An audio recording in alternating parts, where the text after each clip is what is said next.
نماز فقط در یک ماه مبارک رمضان فرض نیست. نماز عبادت است که از روز بلوغ 12 سالگیت تا آمدن مرگ غرغره جان در گلو فرض است.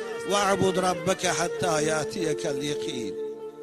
بنابر وقتی که تو رمضان در نماز میخوانی 11 ماه دیگر نماز ترک میکنی، تو بنده رمضان هستی نه بنده خدا. تو عاشق رمضان هستی نه عاشق خدا. خداوند بندهش دوست می‌دارد که او را دوست دارد نه رمضان. خداوند بندهش فردا داخل بهشتش میکند که از امر او پیرو باشد، نه به خاطر خجالت مردم که همه در رمضان مسجدی میشوند، خطیشان مسجد میرود و غیر رمضان راهی مسجد ترک میکند. خدا از این تو بنده بیزار است. عزیز من